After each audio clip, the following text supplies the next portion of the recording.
Dear friends, today I watched a video that was a presentation by a person who specializes in rehabilitating or dealing with pedophiles in prison setting generally.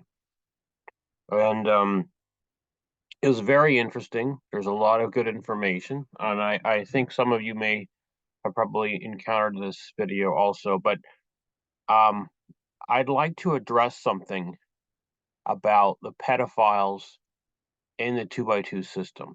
Okay. Because I hear a lot of two by twos and next two by twos saying that the reason why there's so much kid fiddling in the two by twos is because of the homes, the ministers in the homes and the exclusivity doctrine, which makes the cult so insular. And those are all certainly contributing factors. And I have said them myself. But there's something else people need to realize. Okay. Because people seem to be are suggesting that the two by twos attracts pedophiles. Like somehow pedophiles figure out that there's a safe home for them in the two by two system where they can have access to their prey. Well, predators are attracted to their prey. Here's the thing. I'm almost willing to bet anything you want that almost all of the pedophiles in the two by two system who've been identified were not converts. Okay. My point is that pedophiles, people who are pedophiles, are not saying, where can I find my best set of targets? And saying, oh, the two by twos, that's the best place for me to go. No, that's not how it works. The Boy Scouts, now that would make more sense. The reason I say not the two by twos is because no one knows who the two by twos are, even exists. It's only now they're getting FBI attention.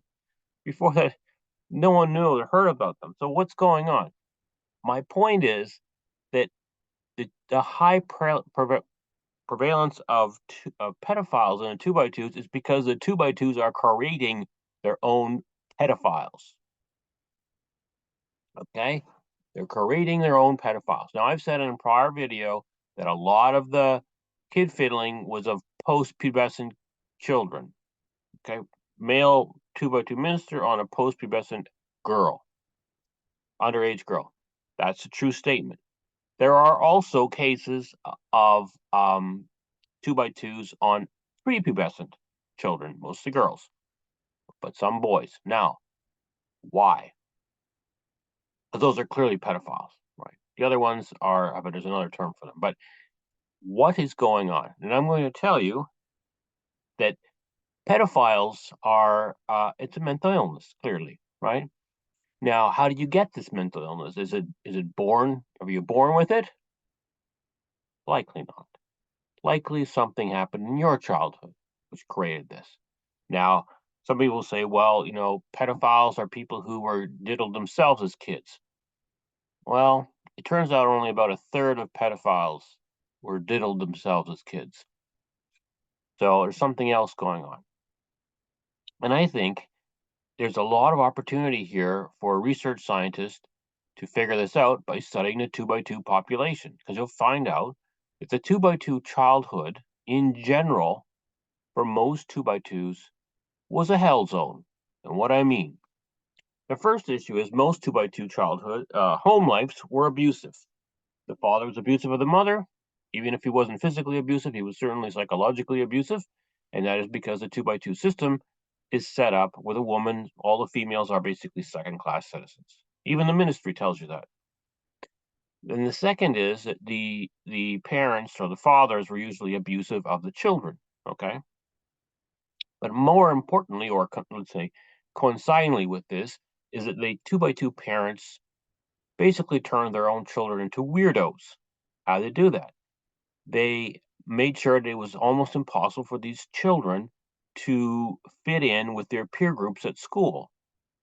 Okay, by dressing the girls strangely, by not allowing them to have television so they couldn't even talk to their peer groups who that's all they talk about is television, by not allowing them to participate in sports and so forth. So these two by two kids, they get bullied, They get ostracized at school and so forth. Now, not all of them, of course, but I'm going to say that there's a significant number, let's say, vastly out of proportion to the regular population situation.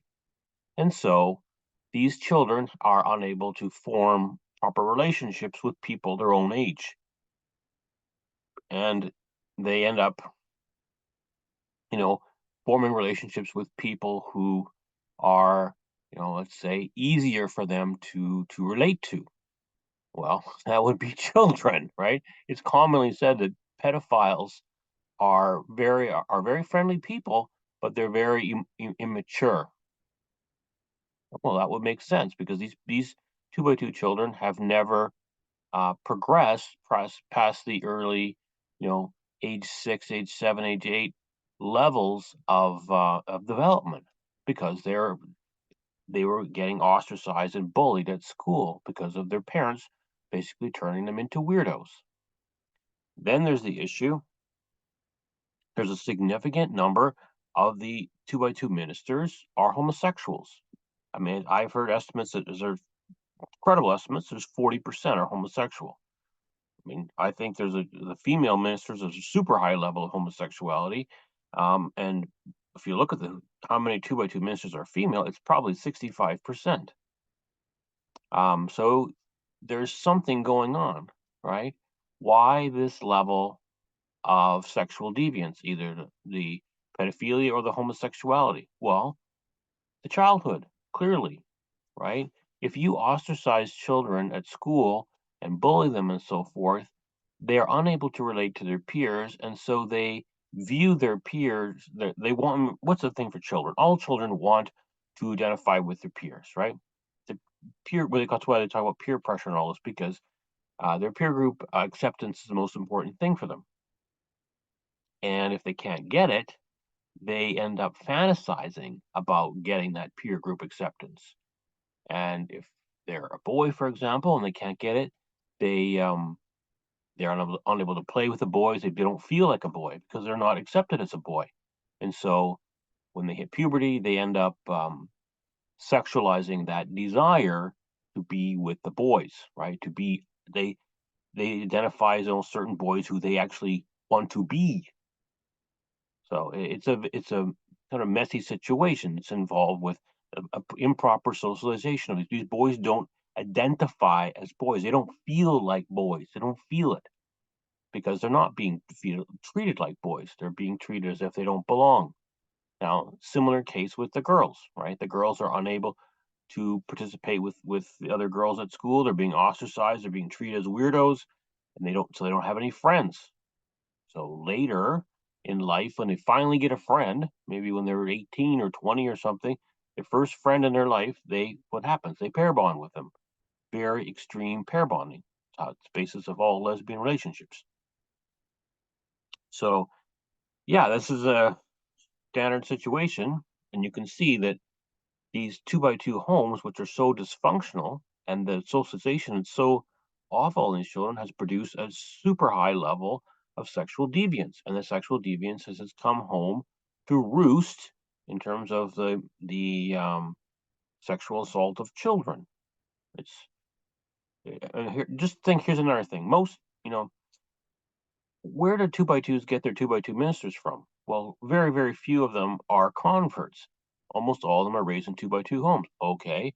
Well, what kind of 2 by 2 homes? Go and look. Are these like the high performing homes where, you know, children, child number 1 is a doctor, child number 2 is a lawyer, and child number 3 is a 2 by 2 minister? No. If you go and see where these 2 by 2 ministers come from, what kind of households, they come from really, let's call it dysfunctional homes. They entered 2 by 2 ministry because they thought that was the best option for them as a career, probably. Right? There was nothing else for them. Well, if you're choosing your ministers from a pool of dysfunctional people, dysfunctional childhoods, what do you think you're going to get in the ministry then in terms of their behavior? You don't even do any psychological screening. It's no surprise. 2 by 2s have generated their own highly dysfunctional sexually deviant ministry. They've grown it. It's a homegrown phenomenon. And there's no other way to stop it but to shut the whole thing down.